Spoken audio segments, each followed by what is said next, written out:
নমস্কার বন্ধুরা, বিপাশা বিটস চ্যানেলে আপনাদের সকলকে স্বাগত জানাই। আমার আজকের রেসিপি হচ্ছে লাউ ডাঁটা আলু দিয়ে দেশি মাগুর মাছের পাতলা ঝোল। দেখতে থাকুন পুরো ভিডিওটা। আমি এখানে এই রকম সাইজের জ্যান্ত দুটো মাগুর মাছ নিয়ে নিয়েছি। এইবার এগুলোকে কেটে ভালো করে ধুয়ে নেব।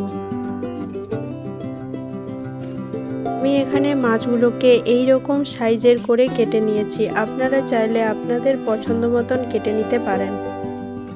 দেখুন, মাগুর মাছগুলোর মধ্যে তেল হয়ে গিয়েছিল, আর এই রকম মাগুর মাছ খেতে খুবই টেস্ট হয়। এরপর এর মধ্যে দিয়ে দেব পরিমাণ মতন লবণ, হলুদ গুঁড়ো দিয়ে হাত দিয়ে ভালো করে মাখিয়ে নেব।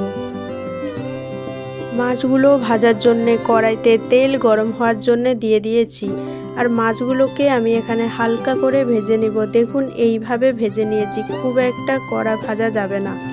ঝোলে লাউ ডাঁটা আলু দেব, সেই জন্য আমি এখানে এই রকম সাইজের লাউ ডাঁটা আর আলুগুলোকে কেটে নিয়েছি। এরপর কেটে ধুয়ে রাখা লাউ ডাঁটা আর আলুগুলোকেও ভেজে নেব। লবণ পরিমাণ মতন। লাল লাল করে ভাজা হয়ে গেছে আমার। এইবার তুলে নিব সবগুলো। এখানে আমি কিছু মশলা নিয়ে নিয়েছি পেস্ট করার জন্য। গোটা জিরে, রসুন, পেঁয়াজ, আদা, কাঁচা লঙ্কা, শুকনো লঙ্কা। এইবার দিয়ে দেবো তেলের মধ্যে সেই পেস্ট করে রাখা মশলাটা, হলুদ গুঁড়ো, অল্প কিছুটা লবণ।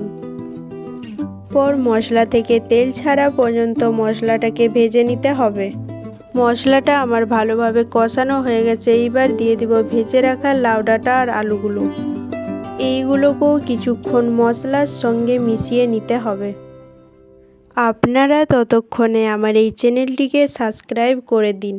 এরপর দিয়ে দিব আমি এখানে গরম জল। আপনারাও চেষ্টা করবেন গরম জল দেওয়ার। মাগুর মাছের এই রকম পাতলা ঝোল বাড়িতে রান্না করে খাবেন, খেতে খুবই স্বাদের হয়। এখানে আমার লাউ ডাঁটা আর আলুগুলো খুব ভালোভাবে সেদ্ধ হয়ে গেছে। এইবার দিয়ে দেব ভেজে রাখা মাছগুলো দিয়ে আবারও কিছুক্ষণ ফুটিয়ে নিতে হবে। আমার এই রেসিপিটা ভালো লাগলে কমেন্ট করে জানাবেন। ধন্যবাদ। সবাই ভালো থাকবেন, সুস্থ থাকবেন।